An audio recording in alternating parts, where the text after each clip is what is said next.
नमस्कार सांग मैंने आपण मानू समस्त को स्टोरी चैनल स्वागत। चलतु हृदय को छुईला भली रहस्यमय कहानी आरंभ करवा। ट्रेन ने प्रथम देखा कहानी को आरंभ शेष जाए शुणापी अनुरोध रहा। मीटिंग सारी रज राजधानी एक्सप्रेस रे भुवनेश्वर फेरिबा रिजर्व करिथिबा त्रिटिआर बगीरे तरतर होई पशिगला। कारण सेतेबेलकु ट्रेन छाड़िबा को प्रस्तुत। अन्य कंपार्टमेंट भली एही एसी कंपार्टमेंट आदौ भिड़ नथिला। रज निज आसन रे बसी एक दीर्घ निश्वास छाड़ी ठाकुर को हाथ जोड़ी प्रणाम जनाई मने मने कहला, थैंक्स गॉड टिके विलंब होइतिले गाड़ी मिस करथांती।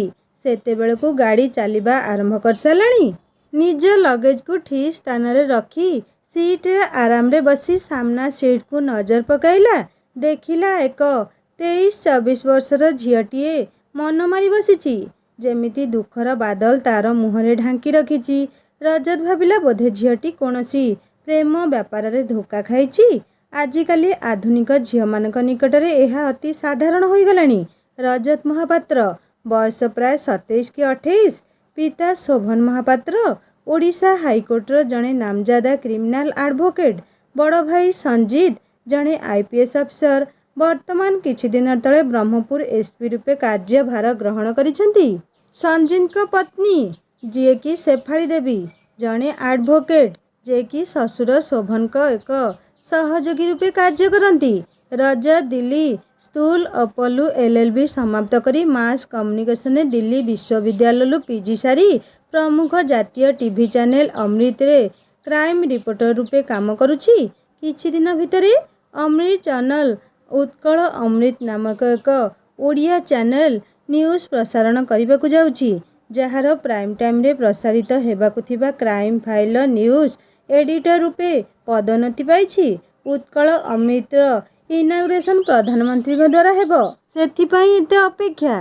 एही परिप्रेक्षी रे ताको दिल्ली ऑफिस डकाइथिला। हठात झीटीर फोन रिंग हैला। रजतर ध्यान झीटी प्रति गला। फोन उठाई झीटी कहला, हेलो। सेपटू किए किछि पचारे बोधे। उत्तर दे झीटी कहला, गाड़ी रे बसीछि राजधानी रे। रज जानीगला झीटी ओडिया। झीटी किछि शुणी कहला, कौन कहल मामा? सबू प्रमाण भाई विरोध रे जाउछि। नेक्स्ट हियरिंग केबे? रज टिके कान डेरी शुणिबाकु चेष्टा कला। सेपटू जने महिला कहिबार शुणागला, आसंता मास 15 तारिख रे। तेबे मुक्तिर आउ आशा नाही कहिला झीटी। रज देखिला झीटीर आखिरु 2 बुंदा लोतक झड़ी पड़िला। Excuse me. रज झीटी को डाकिला। झीटी मुह उठाई चाहिला रजत को। आपण ओडिया? पचारा रजत। मुह हलाई सम्मति जनाइला झीटी। एई अल्प समय तले आपण काहा सहित कथा हबार सुनिली तो सेथिरु अनुमान करुछि किछि आईन कानून समस्या रे आपण छंदी होई पड़िछंती। कौन आपणक समस्या मते टिके कहिबे? जदि ठाकुरंक आशीर्वाद थाए मु चेष्टा करिबी आपणकु सहाय्य करिबाकू कहिला रजत। देखंतु ए ठाकुर उपरु मोर भरोसा तुटी जाइछि। ए अजाजित दया मोर दरकार नाही। आम भाग्य जहाँ अच्छी आमे भोगिबू कहिला झीटी। रजत बुझाई कहला, देखंतु मैडम दुख समस्तक पाखकु आसे। दुख शेयर कले मन हल्का हो जाए। तेबे आईनगत समस्या जदि अच्छी कथा देउछि मु आपनकु निश्चित सहाय्य करिबी प्रोवाइडेड जदि आपण निर्दोष। आमे सत्यर पूजारी। मो पितामाता मते सही संस्कार पिलादिनु देइछंती। प्लीज कुहंतु मु आपनक दुख बुझी पारुछि। दुख आसिले भांगी पड़िबा बुद्धिमान काम नुहे। रजतर कथारे झीटी टिके भाभी कहला, जेउ विपद पड़िछि केही उद्धार करि परिबेनी आम परिवार को कही कांदी उठिला झीटी। रजत बुझाइबाकु जाई कहला, देखंतु मैडम कांद द्वारा समस्यार समाधान हेबो नाही।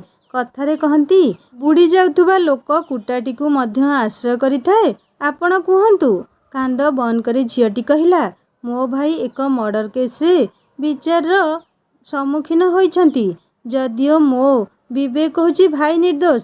मर्डर फेरे आपणक भाई? आश्चर्य होई पचाला रजत। हाँ ता पुणी एक प्रेग्नेंट झील को छुरी भूसी कहिला झीटी।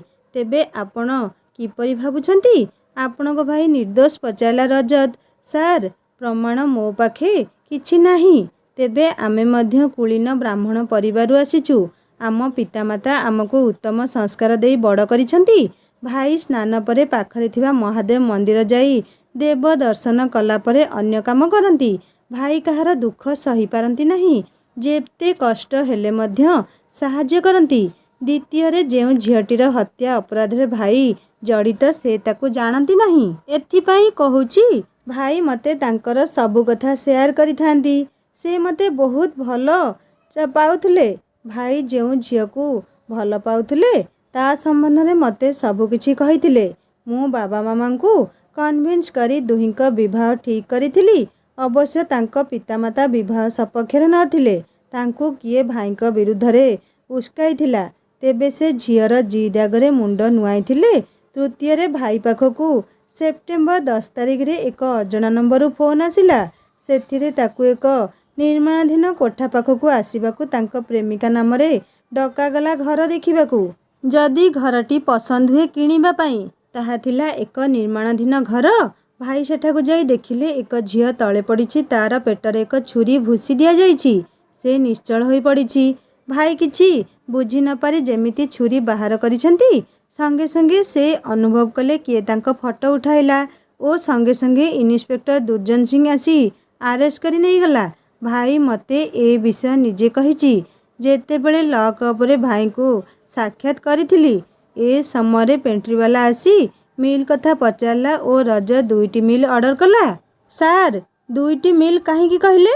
ମୋର ଖାଇବାରେ ଜମା ବି ଇଚ୍ଛା ନାହିଁ, କହିଲା ଝିଅଟି। ରଜତ ହସି କହିଲା, ଆଉ ଟିକେ ସମୟ କଥା ହେଲା ପରେ ଅଟୋମେଟିକ୍ ଭୋକ ହେବ, ଏଥିରେ ସନ୍ଦେହ ନାହିଁ। ହଁ, ଆପଣଙ୍କ କଥାରେ ସତ୍ୟତା ଥିଲେ ଆପଣଙ୍କ ଭାଇ ନିର୍ଦ୍ଦୋଷ ବୋଲି ପ୍ରତୀୟମାନ ହେଉଛି।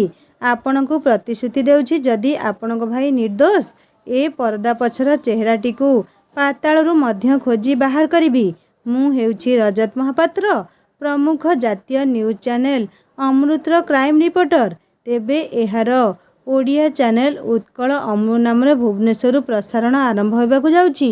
ପ୍ରଧାନମନ୍ତ୍ରୀ ଏହାକୁ ଉଦ୍ଘାଟନ କରିବେ। ମୋତେ ସେଠାରେ ପ୍ରାଇମ୍ ଟାଇମ୍ କ୍ରାଇମ୍ ଫାଇଲର ଏଡିଟର ରୂପେ ନିଯୁକ୍ତି ମିଳୁଛି। ମୋ ବାବା ଶୋଭନ ମହାପାତ୍ର ହାଇକୋର୍ଟର ବରିଷ୍ଠ କ୍ରିମିନାଲ ଲୟର। ଭାଇ ସଞ୍ଜିତ ମହାପାତ୍ର ଏଇ 10 ଦିନ ତଳେ ବ୍ରହ୍ମପୁର ଏସ୍ପି ରୂପେ ଦାୟିତ୍ୱ ଗ୍ରହଣ କରିଛନ୍ତି। ମୋ ଭାଉଜ ଶେଫାଳୀ ଦାସ ବାବାଙ୍କ ପାଖେ ସହଯୋଗୀ ଆଡଭୋକେଟ ରୂପେ କାର୍ଯ୍ୟ କରୁଛନ୍ତି। ବର୍ତ୍ତମାନ ଖୁସି ତ? ସାର୍, ମୁଁ ଅଦିତି ମିଶ୍ର, ଦିଲ୍ଲୀ ସ୍କୁଲ ଅପଲୁ LLB ସଦ୍ୟ କମ୍ପ୍ଲିଟ୍ କରି ସାର୍ଟିଫିକେଟ୍ ଧରି ଫେରୁଛି। ଭାଇ ଆଦିତ୍ୟ ମିଶ୍ର CETରୁ ବିଟେକ୍ କରି ଖଡ଼ଗପୁର IITରୁ ଗ୍ୟାଟ୍ କ୍ୱାଲିଫାଏ କରି PhD କରି CETରେ ଆସିଷ୍ଟାଣ୍ଟ ପ୍ରଫେସର ରୂପେ କାର୍ଯ୍ୟ କରୁଥିଲେ। ବାବା ଡକ୍ଟର ସମ୍ବିତ ମିଶ୍ର ବର୍ତ୍ତମାନ ଅନୁଗୁଳ କଲେଜରେ ପ୍ରିନ୍ସିପାଲ। କ'ଣ କହିଲେ? ସମ୍ବିତ ମିଶ୍ର ଇଂରାଜୀ ଅଧ୍ୟାପକ ଥିଲେ ନା? ଆଶ୍ଚର୍ଯ୍ୟ ପ୍ରକଟ କଲା ରଜତ। ହଁ ସାର୍, ଆପଣ ଜାଣନ୍ତି? ପଚାରିଲା ଅଦିତି। ଜାଣିବା କଥା ପଚାରୁଛନ୍ତି। ମୁଁ ବିଜେବିରେ ତାଙ୍କ ଛାତ୍ର ଥିଲି। ମୋର ଇଂରାଜୀ ଅନର୍ସ ଥିଲା ଓ କଲେଜ ୟୁନିୟନ ସଭାପତି ଥିଲି। ସେ ୟୁନିୟନ ଆଡଭାଇଜର ଥିଲେ। ତାଙ୍କ ସହ ମୋର ଗଭୀର ସମ୍ପର୍କ ଥିଲା। ଏହି ସମୟରେ ପେଣ୍ଟ୍ରି ତରଫରୁ ଖାଦ୍ୟ ଯୋଗାଇ ଦିଆଗଲା। 2ଟି ଟ୍ରେ ହାତରେ ଧରି ରଜତ ମଜା ନେବା ପାଇଁ ପଚାରିଲା, ମ୍ୟାଡମ୍, ବର୍ତ୍ତମାନ ପ୍ରବଳ ଭୋକ ହେଉଥିବ ତ? ଆଦିତି ସାମାନ୍ୟ ହସି ମୁଣ୍ଡ ପୋତି ଦେଲା। ଖାଉ ଖାଉ ରଜତ କହିଲା, ଗୋଟେ ଅନୁରୋଧ ରଖିବେ? ପଚାରିଲା ରଜତ। ଅନୁରୋଧ ନୁହେଁ, ଆଦେଶ କରନ୍ତୁ, କହିଲା ଅଦିତି। ରଜତ କହିଲା, ଏଣିକି ସାର୍ ଡାକିବା ମନା। କେବଳ ରଜତ ଭାଇ। ଆପଣ ବଦଳରେ ଉଭୟ ପରସ୍ପରକୁ ତୁମେ କହିବା। ମ୍ୟାଡମ୍ ବଦଳରେ ମୁଁ ତୁମକୁ ଅଦିତି ଡାକିବି, ମଞ୍ଜୁର ତ? ଅଦିତି ହସି କହିଲା, ମଞ୍ଜୁର। ଖାଇସାରିଲା ପରେ ହାତ ପୋଛୁ ପୋଛୁ ରଜତ କହିଲା, ଆଉ ଗୋଟେ କଥା। ଭୁବନେଶ୍ୱରରେ ଓହ୍ଲାଇ ଆମେ ଆମ ଘରକୁ ଯିବା। ଫୋନ୍ କରି ଭାଇ ଭାଉଜଙ୍କୁ ଆସିବାକୁ କହିବି। ତମେ ବାର୍ କାଉନସିଲରେ ରେଜିଷ୍ଟ୍ରେସନ ପାଇଁ ବାବାଙ୍କ ମାଧ୍ୟମରେ ଆବେଦନ କରିବ। ବାବା ବାର୍ କାଉନସିଲର ପ୍ରେସିଡେଣ୍ଟ ଅଛନ୍ତି। ତୁମେ ହିଁ ତୁମ ଭାଇଙ୍କ କେସ୍ ଲଢ଼ିବ। ମୋ ଭାଇ ଭାଉଜ ଓ ବାବା ତୁମକୁ ପରାମର୍ଶ ଦେବେ। ଘରକୁ ଗଲେ କ'ଣ କରିବା ସେ ସମ୍ବନ୍ଧରେ ଆଲୋଚନା କରିବା। ଟାସ୍କ ବହୁତ ହାର୍ଡ, ସମୟ ବହୁତ କମ୍। ଏଣୁ ବାବାଙ୍କ ପରାମର୍ଶ ଅନୁସାରେ ଦିନ ରାତି ଉଭୟ ଏକ କରି କାମ କରିବା। ଗୋଟେ ସଂକଳ୍ପ ନେବା ଓ ଅପରାଧୀକୁ ଫାଶୀ ଖୁଣ୍ଟରେ ଝୁଲାଇବା। ସତ୍ୟକୁ ସାମ୍ନାକୁ ଆଣିବା। ଘରକୁ ଏ ବିଷୟ ଶୀଘ୍ର ଜଣାଇ ଦିଅ ଯେ କାଲି ତୁମେ ଆମ ଘରେ ରହିବ। ବାବା ମାମାଙ୍କୁ ଏ ବିଷୟ କହିବ। ସେମାନେ ଆଉ ଟେନସନ ନେବେ ନାହିଁ। ଓକେ? ରଜତ ଦେଖିଲା ଅଦିତି ମୁହଁରେ ଖୁସିର ଝଲକ। ସକାଳୁ ସକାଳୁ ଚାୟବାଲାଙ୍କ ରଡ଼ିରେ ନିଦ ଭାଙ୍ଗିଗଲା ରଜତର। ତଳକୁ ଦେଖିଲା ଅଦିତି ନିଶ୍ଚିନ୍ତରେ ଶୋଇଛି। ଗତକାଲିର ଘଟଣା ରଜତର ମନେ ପଡ଼ିଗଲା। ବିଚାରୀ କେତେ ଅପସେଟ୍ ଥିଲା। ହତାଶାର ଏକ ପାହାଡ଼ ଯେପରି ତାରି ଉପରେ ମାଡ଼ି ବସିଥିଲା। ଉଠାଇବାକୁ ଚାହିଁଲାନି ରଜତ। ବିଚାରୀ ଆଦିତ୍ୟର ଚିନ୍ତାରେ ବୋଧେ ଏଇ କିଛି ଦିନ ଠିକ୍ ଭାବେ ଶୋଇପାରି ନଥିବ। ବ୍ରସ୍ ନେଇ ଟଏଲେଟ୍ ଚାଲିଗଲା। ଅର୍ଲି ମର୍ଣ୍ଣିଂରେ ଉଠିବାର ରଜତର ଅଭ୍ୟାସ ଅଛି। ଉଠିବା ସଙ୍ଗେ ସଙ୍ଗେ ବ୍ରସ୍ କରେ, ତାପରେ କଫି ପିଏ। ଇତିମଧ୍ୟରେ ଗାଡ଼ି ଆସି ଲାଗିଲା ଜଳେଶ୍ୱର ଷ୍ଟେସନରେ। ଲୋକଙ୍କ ପାଟିରେ ନିଦ ଭାଙ୍ଗିଗଲା ଅଦିତିର। ଅଦିତି ଦେଖିଲା ରଜତ ଉଠି ସାରିଲେଣି। ରଜତକୁ ଦେଖି ହସି କହିଲା, ଗୁଡ୍ ମର୍ଣ୍ଣିଂ ରଜତ ଭାଇ। ରଜତ ମଧ୍ୟ ପ୍ରତି ଉତ୍ତର ଦେଇ କହିଲା, ଶୀଘ୍ର ବ୍ରସ୍ କର, ତୁମ ପାଇଁ ଚା ନ ପିଇ ଅପେକ୍ଷା କରିଛି। ଆଉ ଘଣ୍ଟାଟେର ସଫର। ବାସ୍ ରଜତ ଭାଇ, ଏଇ ଗଲି ଆଉ ଆସିଲି କହି ବ୍ରସ୍ ନେଇ ଅଦିତି ଟଏଲେଟ୍ ଚାଲିଗଲା। ଟଏଲେଟ୍ରୁ ଅଦିତି ଆସିଲା କ୍ଷଣି ତାକୁ ଚା କପ୍ଟି ବଢ଼ାଇ ଦେଉ ଦେଉ ରଜତ କହିଲା, ଗରମ ଗରମ ଚାଏ, ମାଇଣ୍ଡ ଫ୍ରେଶ୍, ଦିମାଗ ଆକ୍ଟିଭ୍। ମୁରୁକି ହସି ଅଦିତି ଚା କପ୍ଟି ନେଉ ନେଉ କହିଲା, ସବୁ ନ୍ୟୁଜ୍ ଏଡିଟରମାନେ ଏପରି କହିଥାନ୍ତି ବୋଧେ? ନାଇଁ। ଅଦିତିର ମୁହଁରେ କେବଳ ହସ ଦେଖିବାକୁ କହିଲା ରଜତ, କାଲି ମାମାଙ୍କ ସହ କଥା ହେବା ସମୟରେ ଦେଖିଲି ତୁମ ଆଖିରେ ଲୁହ। ତୁମେ କହିଲ ନା ଠାକୁରଙ୍କ ଉପରେ ଭରସା ତୁଟି ଯାଇଛି। ଆଜି ଦେଖ ସେ ଠାକୁର ତୁମ ମୁହଁରେ ହସ ଭରି ଦେଇଛନ୍ତି। ଗୀତାରେ ଭଗବାନ କୃଷ୍ଣ କହିଛନ୍ତି, କର୍ମ ଅନୁସାରେ ଫଳ ମିଳେ। ତୁମ ଭାଇ ସାମୟିକ ଦଣ୍ଡ ଭୋଗିଲେ, ତେବେ ଉପରବାଲା ସେ ଦଣ୍ଡରୁ ମୁକୁଳିବା ପାଇଁ ରାସ୍ତା ଦେଖାଇ ଦେଲେ। ଗୋଟେ କଥା ମନେ ରଖ ଅଦିତି, ଈଶ୍ୱରଙ୍କ ଦରବାର ବିଳମ୍ବ ହୋଇପାରେ, କିନ୍ତୁ ନ୍ୟାୟ ନିଶ୍ଚୟ ମିଳିଥାଏ। ଠିକ୍ କହିଛ, କହିଲା ଅଦିତି। ବାବା ମାମାଙ୍କୁ ଜଣାଇ ଦେଇଛ ଏସବୁ ବିଷୟ? ପଚାରିଲା ରଜତ। ହଁ, କାଲି ରାତିରେ ସବୁ ବିଷୟ ଜଣାଇ ଦେଇଛି, କହିଲା ଅଦିତି। ଆଚ୍ଛା, ଗୋଟେ ଛୋଟ କାମ କର, ବାବାଙ୍କୁ ଫୋନ୍ କର। ଯଦି ଭୁବନେଶ୍ୱର ପାସ୍ କରିନଥିବେ ତାଙ୍କୁ ଭୁବନେଶ୍ୱରରେ ଓହ୍ଲାଇବାକୁ କୁହ। ତାଙ୍କ ପ୍ରେଜେନ୍ସ ମଧ୍ୟ ଦରକାର। ସେ ମଧ୍ୟ ବହୁତ ଅପସେଟ୍ ଥିବେ। ଅଦିତି ତା ବାବାଙ୍କ ସହ କଥା ହେଲା କିଛି ସମୟ। ଫୋନ୍ ରଖି କହିଲା, ବାବା ଷ୍ଟେସନରେ ଆମକୁ ଅପେକ୍ଷା କରିଛନ୍ତି। ଇତିମଧ୍ୟରେ ଗାଡ଼ି ଭୁବନେଶ୍ୱରରେ ପହଞ୍ଚିଲା। ରଜତ ଅଦିତି ସହ ଟ୍ରେନ୍ରୁ ଓହ୍ଲାଇ ଯେମିତି ଗେଟ୍ ପାଖକୁ ଆସିଲା, ପଛରୁ ରଜତ ଡାକ ଶୁଣି ପଛକୁ ଚାହିଁ ଦେଖିଲା ଡକ୍ଟର ସମ୍ବିତ ସେମାନଙ୍କ ନିକଟକୁ ଆସୁଛନ୍ତି। ରଜତ ଯାଇ ପାଦ ଛୁଇଁ ପ୍ରଣାମ ଜଣାଇ ପଚାରିଲା, ସାର୍ ଚିହ୍ନି ପାରିଲେ? ଶେଷ ଦେଖା 9 ବର୍ଷ ତଳେ ହୋଇଥିଲା। ରଜତର ପିଠି ଥାପୁଡ଼ାଇ ସମ୍ବିତ କହିଲେ, ସମ୍ବିତ ରଜତକୁ ଚିହ୍ନି ପାରିବ ନାହିଁ? ଅଦିତି ମଧ୍ୟ ତା ବାବାଙ୍କ ପାଦ ଛୁଇଁ ପ୍ରଣାମ ଜଣାଇ ପଚାରିଲା, ମାମା କିପରି ଅଛନ୍ତି ବାବା? ଭାଇର ଅବସ୍ଥା ଦେଖି ସେ ପ୍ରାୟ ଶଯ୍ୟାଶାୟୀ। କାଲି ତୋ ଫୋନ୍ ପାଇ ଏବେ ସେ ରିଲାକ୍ସ ଫିଲ୍ କରୁଛି। ବ୍ୟସ୍ତ ହୁଅନ୍ତୁ ନାହିଁ ସାର୍, ବାବାଙ୍କ ସହ ଆଲୋଚନା କରି ଯୋଜନା ପ୍ରସ୍ତୁତ କରିବା, ସେ ଅନୁସାରେ କାମ କରିବା। ସମୟ କମ୍, ମାତ୍ର କାମ ବହୁତ। ଚାଲନ୍ତୁ ବର୍ତ୍ତମାନ ଘରକୁ ଯିବା। ଭାଇଙ୍କୁ ମଧ୍ୟ ଖବର ଦେଇଛି, ସେ ମଧ୍ୟ ଆସିଯିବେ। ଶୋଭନ ବାବୁ ଗାଡ଼ି ପଠାଇଥିଲେ। ଏମାନଙ୍କୁ ଧରି ଗାଡ଼ି ଚାଲିଲା ଶୋଭନ ବାବୁଙ୍କ ଘରକୁ। ଶୋଭନ ବାବୁଙ୍କ ଘରେ ପ୍ରବେଶ କରୁ କରୁ ଦେଖା ହୋଇଗଲା ସଞ୍ଜିତ ଓ ଶେଫାଳୀ ସହିତ। ସଞ୍ଜିତ ଓ ଶେଫାଳୀ ସଙ୍ଗେ ସଙ୍ଗେ ସମ୍ବିତଙ୍କ ପାଦ ଛୁଇଁ ପ୍ରଣାମ ଜଣାଇ ସଞ୍ଜିତ କହିଲେ, ସାର୍ ଆପଣ ଖାଲି ରଜତର ଟିଚର ନୁହନ୍ତି, ଶେଫାଳୀ ଓ ମୁଁ ମଧ୍ୟ ଆପଣଙ୍କ ଛାତ୍ର। ଆମ ଫାଇନାଲ ଇୟର ବର୍ଷ ଆପଣ ଆସିଥିଲେ। ରଜତ ଓ ଅଦିତି ସଞ୍ଜିତ ଓ ଶେଫାଳୀଙ୍କ ପାଦ ଛୁଇଁ ପ୍ରଣାମ ଜଣାଇଲେ। ରଜତର ମୁଣ୍ଡଟିରେ ସ୍ନେହରେ ହାତ ବୁଲାଇ ଶେଫାଳୀ କହିଲେ, ରଜତ ମୋର ଦିଅର ନୁହେଁରେ, ମୋର ଛୋଟ ଭାଇ। ମୋର ବିବାହ ପୂର୍ବରୁ ଆମର ଭାଇ ଭଉଣୀ ସମ୍ପର୍କ ଥିଲା। ସେତେବେଳେ ମୁଁ ବାବାଙ୍କ ପାଖେ ପ୍ରାକ୍ଟିସ୍ କରୁଥିଲି। ଆଉ ଅଦିତି, ସେ ତ ମୋର ଛୋଟ ଭଉଣୀ ଭଳି। ଆଦିତିକୁ କୋଳାଇ କହିଲେ ଶେଫାଳୀ। ସଞ୍ଜିତ ସମସ୍ତଙ୍କୁ ବସିବାକୁ କହି ଚାକର ସନାକୁ କଫି ଆଣିବାକୁ କହି ସମ୍ବିତଙ୍କୁ କହିଲେ, ସାର୍ ରଜତ ଗତକାଲି ରାତିରେ ସବୁ ବିଷୟ କହିଦେଇଛି। ଭାଇ ପାଇଁ ଅଦିତି କେତେ ବ୍ୟସ୍ତ ତାହା ମଧ୍ୟ କହିଛି। ତୁମେ ଜାଣିନାହଁ ସଞ୍ଜିତ, ଅଦିତି ଆଦିତ୍ୟର ଜୀବନ ଥିଲା। ଆଦିତ୍ୟ ସବୁ ବିଷୟ ଅଦିତି ସହ ସେୟାର କରୁଥିଲା, ଏପରିକି ନିରୁ ସହିତ ତାର ସାକ୍ଷାତ, ପ୍ରେମ, ସବୁ କିଛି ବିଷୟ। ସନାତନ କଫି ଆଣିଦେଲା। କଫି ପାନ କରୁ କରୁ ଶେଫାଳୀ କହିଲେ, ଆପଣମାନେ ଫ୍ରେଶ୍ ହୋଇଯାଆନ୍ତୁ। ଇତିମଧ୍ୟରେ ବାବା ମାମାଙ୍କ ପୂଜା ସରିଯାଇଥିବ। ବ୍ରେକଫାଷ୍ଟ ପରେ ନିଶ୍ଚିନ୍ତରେ ବସି ଆଲୋଚନା କରିବା। ସମ୍ବିତ ଓ ଅଦିତି ଫ୍ରେଶ୍ ହେଲା ପରେ ରଜତ ଆସି କହିଲା, ସାର୍ ବାବା ଡାକୁଛନ୍ତି। ଉଭୟ ଯାଇ ଦେଖିଲେ ଶୋଭନ ସ୍ତ୍ରୀ ଗୀତା ସହ ଡାଇନିଂ ଟେବୁଲ ନିକଟରେ ଅପେକ୍ଷାରେ। ସାର୍ ନମସ୍କାର। ମ୍ୟାଡ଼ାମ ନମସ୍କାର। ଅଦିତି ଉଭୟଙ୍କ ପାଦ ଛୁଇଁ ପ୍ରଣାମ କଲା। ଗୀତା ଅଦିତିକୁ ସ୍ନେହ କରି କହିଲେ, ହେଲା ମା, ବସ, ଖାଇସାରିବା ପରେ ସବୁ ଆଲୋଚନା କରିବା। ଖାଇସାରିବା ପରେ ଶୋଭନ ବାବୁ ସଭିଙ୍କୁ ଡ୍ରଇଂ ରୁମ୍ରେ ବସିବାକୁ କହି ଆରମ୍ଭ କଲେ। ବର୍ତ୍ତମାନ କେସ୍ ସମ୍ବନ୍ଧରେ ଆଲୋଚନା କରିବା।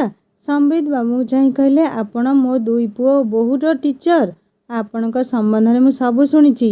ଆପଣଙ୍କ ପୁଅ ଆଦିତ୍ୟ ସମ୍ବନ୍ଧରେ ଯେତିକି ଜାଣିପାରିଲି ସେଥିରୁ ଭାବୁଛି ଆଦିତ୍ୟ ଏ ଅପରାଧ କରିନଥିବ।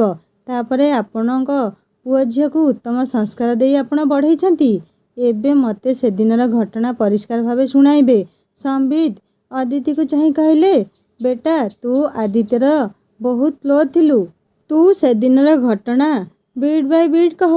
ଅଦିତି ଆରମ୍ଭ କଲା ସେଦିନର ଘଟଣା। ଫ୍ଲାସବେକ୍ ସେପ୍ଟେମ୍ବର 10। ଲେଖା ବନ୍ଦ କରି ଅଦିତି ଆଦିତ୍ୟକୁ ଚାହିଁ କହିଲା, ଭାଇ ଆଉ କିଏ ରହିଲା? ଏ ନିମନ୍ତ୍ରଣ କାମ ଶୀଘ୍ର ସାରିବାକୁ ପଡ଼ିବ। ଫେର ଭାଉଜଙ୍କ ଚଉଠି ପେଡ଼ି ପାଇଁ ଗହଣା, ଲୁଗା ଓ ଅନ୍ୟ ଜିନିଷ କିଣିବାକୁ ପଡ଼ିବ। ଏହି ସମୟରେ ଆଦିତ୍ୟର ଫୋନ୍ ରିଙ୍ଗ ହେଲା। ଆଦିତ୍ୟ ଫୋନ୍ ଉଠାଇ ଦେଖିଲା ଏକ ଅଜଣା ନମ୍ବର। କଲ୍ ରିସିଭ୍ କରି କହିଲା, ହ୍ୟାଲୋ, କିଏ କହୁଛ? ମୁଁ ନିରୁ କହୁଛି। ସେପଟୁ ଉତ୍ତର ଆସିଲା, ନିରୁ, ତୁମ ଟୋନ୍ କେମିତି ଅଲଗା ଶୁଭୁଛି। Are you okay? ଥଣ୍ଡା ଟିକେ ହୋଇଯାଇଛି। ସାମାନ୍ୟ ଥ୍ରୋଟ୍ ଇନଫେକ୍ସନ୍ ହେଇଛି। ଶୁଣ, MG ରୋଡ୍ ପାର୍କ ପାଖେ ଏକ ଡ୍ୟୁପ୍ଲେକ୍ସ ଘର ବାବାଙ୍କ ସହ ଦେଖିବାକୁ ଆସିଛି। ତୁମେ ଶୀଘ୍ର ଆସ। ତୁମ ପସନ୍ଦ ହେଲେ କିଣିବା କହି ଫୋନ୍ କାଟିଦେଲା। କ'ଣ ହେଲା ଭାଇ? ଭାଉଜ କ'ଣ କହିଲେ? ପଚାରିଲା ଅଦିତି। ଫେରିଲେ କହିବି କହି ତରତର ହୋଇ ଆଦିତ୍ୟ ଚାଲିଗଲା। ନିଜ ମୋବାଇଲ ନେବାକୁ ଭୁଲିଗଲା। କ'ଣ ହେଲା ଭାଇଙ୍କର? ଭାଇ ତରତର ହୋଇ ଚାଲିଗଲେ। ଦେଖ, କଲ୍ ବ୍ୟାକ୍ କରିକି ନିରୁ ଭାଉଜଙ୍କୁ ମନେ ମନେ ଭାବି ଫୋନ୍ କଲା ଭାଇର ଫୋନ୍ରୁ। ଏ କ'ଣ ସୁଇଚ୍ ଅଫ୍? କ'ଣ ଭାବି ପୁଣି ନିଜ ଫୋନ୍ରୁ ନିରୁକୁ ପୁଣି ଫୋନ୍ କଲା ଅଦିତି। ହ୍ୟାଲୋ। ସେପଟୁ ନିରୁ ଉତ୍ତର ଦେଲା। କ'ଣ ହେଲା ଦିତି? ଭାଉଜ କେଉଁଠି ଅଛ? ଏପଟୁ ପଚାରିଲା ଅଦିତି। ଲୁଗା ଦୋକାନରେ। ମାମାଙ୍କ ସହ ଲୁଗା କିଣିବାକୁ ଆସିଛି। ଠିକ୍ ଅଛି, ପରେ କଥା ହେବା କହି ଫୋନ୍ କାଟିଦେଲା ଅଦିତି। ଅଦିତି ଆଖିରେ ନାଚିଗଲା କିଛି ଅମଙ୍ଗଳର ଆଭାସ। ଭାଇଙ୍କ କିଛି ଅସୁବିଧା ହୋଇନାହିଁ ତ? ହଠାତ୍ କଲ୍ ବେଲ୍ରେ ଚମକିଗଲା ଅଦିତି। କବାଟ ଖୋଲି ଦେଖିଲା ପୋଲିସ। ଇନ୍ସପେକ୍ଟର ଦୁର୍ଜନ ସିଂ କହିଲା, ତୋ ଭାଇ ଗୋଟେ ମହିଳାକୁ ହତ୍ୟା କରିଥିବା ଅପରାଧରେ ଗିରଫ ହୋଇଛି। ତୁମ ଘର ସର୍ଚ୍ଚ କରିବାକୁ ଅର୍ଡର ହୋଇଛି କହି ସାଥିରେ ଆସିଥିବା ପୋଲିସକୁ ଘର ସର୍ଚ୍ଚ କରିବାକୁ ନିର୍ଦ୍ଦେଶ ଦେଲା। ପୋଲିସ ସର୍ଚ୍ଚ କରି ଆଦିତ୍ୟର ମୋବାଇଲ, ଲ୍ୟାପଟପ୍ ସହ ତାର କିଛି କାଗଜ ସିଜ୍ କରି ନେଇଗଲା। ପୋଲିସ ପଛେ ପଛେ ଅଦିତି ଯାଇ ଥାନାରେ ପହଞ୍ଚି ଦେଖିଲା ଆଦିତ୍ୟ ଲକଅପ୍ରେ। ପାଖରେ ବିକ୍ରମ ପୋଲିସ ସହ କିଛି କଥା ହେଉଛି। ହଠାତ୍ ଏ କ'ଣ ହେଲା ଭାଇ? ପାଖକୁ ଯାଇ କାନ୍ଦି କାନ୍ଦି ପଚାରିଲା ଅଦିତି। ଆଦିତ୍ୟ କହିଲା, ଦିତି, ମୁଁ ଷଡ଼ଯନ୍ତ୍ରର ଶିକାର ହୋଇଗଲି। ମୁଁ ସେ ଫୋନ୍ ନମ୍ବରରୁ ସନ୍ଦେହ କରିଥିଲି। ତୁମେ ଯିବା ପରେ ସେ ନମ୍ବରକୁ କଲ୍ ବ୍ୟାକ୍ କରି ଜାଣିଲି ସୁଇଚ୍ ଅଫ୍। ସଙ୍ଗେ ସଙ୍ଗେ ଭାଉଜଙ୍କୁ ଫୋନ୍ କରି ଜାଣିଲି ସେ ଲୁଗା ଦୋକାନରେ ଲୁଗା କିଣିବାକୁ ଯାଇଛନ୍ତି। ତେବେ କୁହ କ'ଣ ହୋଇଛି? ଫ୍ଲାସବେକ୍ ଆଦିତ୍ୟ କୋଠି ପାଖେ ବାଇକ୍ ରଖି ଭିତରେ ପ୍ରବେଶ କଲା। ଟ୍ରାଫିକ୍ ହେତୁ ତାର ପ୍ରାୟ ପହଞ୍ଚିବା ପାଇଁ 15-20 ମିନିଟ୍ ବିଳମ୍ବ ହୋଇଗଲା। ନିରୁ ଡାକି ସିଡ଼ି ଦେଇ ଉପରକୁ ଯାଇ ଚମକି ପଡ଼ିଲା। ଏକ 23-24 ବର୍ଷର ଝିଅଟିଏ ମରି ପଡ଼ିଛି। ତାର ପେଟରେ ଏକ ଛୁରୀ ଭୁସି ଝିଅଟିକୁ ହତ୍ୟା କରାଯାଇଛି। ବ୍ୟସ୍ତ ହୋଇ ଆଦିତ୍ୟ ପେଟରୁ ଛୁରାଟି ବାହାର କରିଦେଲା। ସଙ୍ଗେ ସଙ୍ଗେ ଆଦିତ୍ୟ ଅନୁଭବ କଲା ଛୁରୀ ବାହାର କରିବା ସମୟରେ କିଏ ଯେପରି ଫଟୋ ଉଠେଇଲା। ପରେ ପରେ ଦୁର୍ଜନ ସିଂ ପହଞ୍ଚିଗଲା। ଆଦିତ୍ୟ ଏକ ନିରୀହ ଝିଅକୁ ଛୁରୀ ଭୁସି ହତ୍ୟା କରିଥିବା ଅଭିଯୋଗରେ ତୁମକୁ ଗିରଫ କରୁଛି। ଏତିକି କହି ଅଦିତି ଚୁପ୍ ରହିଲା। ଅଦିତି ନିଶ୍ଚିତ ହୋଇଗଲା ତା ଭାଇକୁ ଫସେଇ ଦିଆଯାଇଛି। ତେବେ କିଏ ସେ ପରଦା ପଛର ଚେହେରା? ବିକ୍ରମ ନୁହେଁ ତ? ଭାଇ, ଏ ପରଦା ପଛରେ ଏକ ଚେହେରା ଅଛି। ତେବେ କିଏ ସିଏ? ତେବେ ଏମିତି କଥା କହି କିଛି ସମୟ ଚିନ୍ତା କଲେ ଶୋଭନ। ପୁଣି ସଞ୍ଜିତକୁ ଚାହିଁ କହିଲେ, ତୋର ପୋଲିସ ଦିମାଗ କ'ଣ କହୁଛି? ଏ କ୍ଲିୟର କେସ୍ ଅଫ୍ କନ୍ସ୍ପିରେନ୍ସି। ମୋର ମନେ ହେଉଛି ଆଦିତ୍ୟ ନିର୍ଦ୍ଦୋଷ। ତେବେ ନିରୁପମା ସମ୍ବନ୍ଧରେ ଜାଣିଲେ ସବୁ କିଛି ପରିଷ୍କାର ହୋଇଯିବ। ପୁଣି ଅଦିତିକୁ ସଞ୍ଜିତ ପଚାରିଲେ, ଯେଉଁ ନମ୍ବରରୁ କଲ୍ ଆଦିତ୍ୟ ପାଖକୁ ଆସିଥିଲା ସେ ନମ୍ବର ମନେ ଅଛି? ସେ ନମ୍ବର ମୁଁ ମୋ ମୋବାଇଲରେ ସେଭ୍ କରି ରଖିଛି କହି ମୋବାଇଲ ଓପନ୍ କରି ଦେଖାଇଲା ଅଦିତି। ସେତେବେଳକୁ କେତେ ସମୟ ହୋଇଥିବ ମନେ ଅଛି? ନମ୍ବର ଟିପି ରଖି କହିଲେ ସଞ୍ଜିତ, ବୋଧହୁଏ 12:10 ହୋଇଥିବ। କାରଣ ନିମନ୍ତ୍ରିତ ଅତିଥିମାନଙ୍କ ଲିଷ୍ଟ ହେଲା ପରେ ମୁଁ ଟାଇମ୍ ଦେଖିଥିଲି, କହିଲା ଅଦିତି। ସେତେବେଳେ ଠିକ୍ 12ଟା ବାଜିଥିଲା। ପ୍ରାୟ 5 କିମ୍ବା 10 ମିନିଟ୍ ପରେ ଏକ ନମ୍ବରରୁ ଭାଇ ପାଖକୁ କଲ୍ ଆସିଥିବ।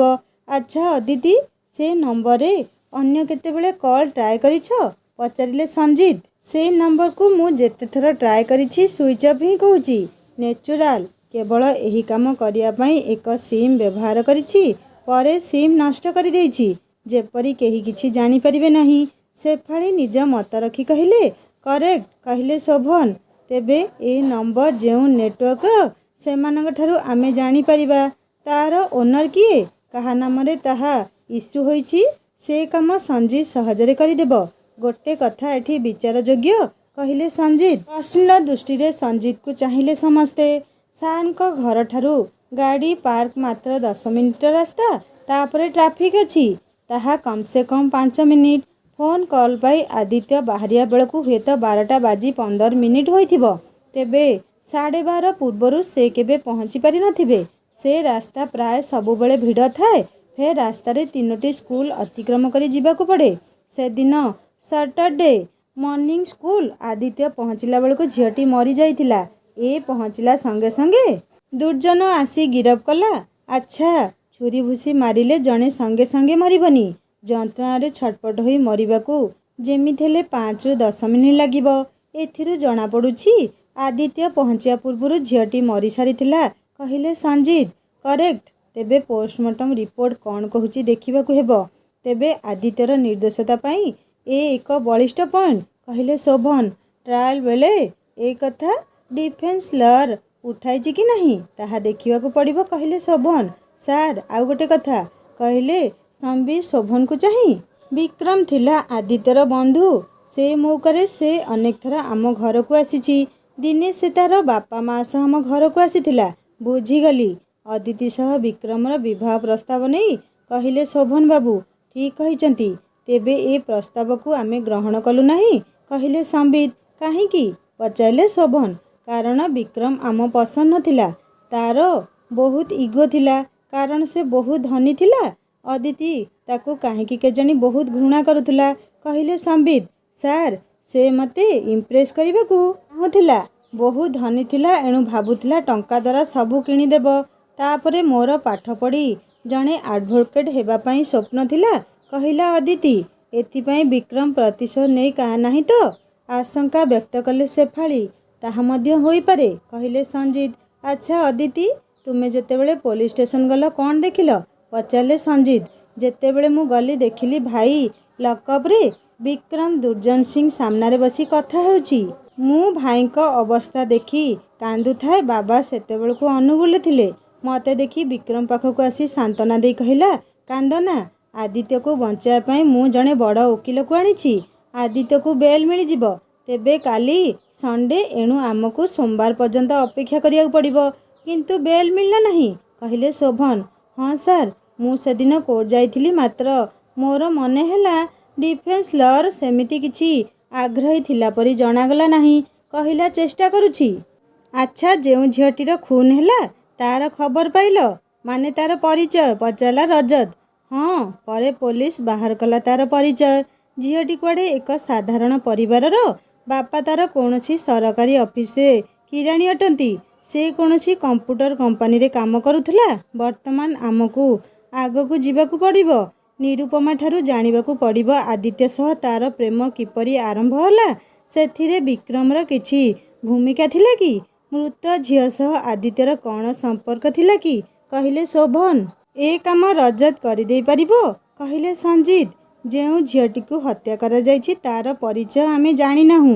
कहिले संबित आमे केवल जानु जे आदित्य नीरू को भल पाउथुला एणु नीरू संबंध रे आमे खबर रखिबाकू जहा किछि चेष्टा करिछु कहिले संबित तथापि आमको मृत झीर परिवार सह साक्षात करियाकू पड़िबो एहा सहित निरुपमा संबंध रे जानिबाकू पड़िबो कहिले संजीत ए क्षेत्र रे पुलिस समस्त को संदेह दृष्टि रे देखि थाए लंच टाइम हो जाइथिला खाइबा समय रे संजीत कहले आम हाथ रे समय खूब कम काली ठारू समस्ते काम रे लागि जिबा जदि कोनोसी निरीह व्यक्ति दंडित हुए ताहा पुलिस अवहेला जोगु एणु मु निजको क्षमा करि परिबि नहीं ठीक कहिचु जेउ जज विचार करुछंती तांको सहित मु कथा हबी कहिले शोभन सार जज सुधीर महांती सेक्शन जज ए केस विचार करुछंती कहिले संबित सुधीर महांती ए तो खूब शुभ सूचना आमे दुहें मिसी जनक पाखे रही प्रैक्टिस आरंभ करथिलु।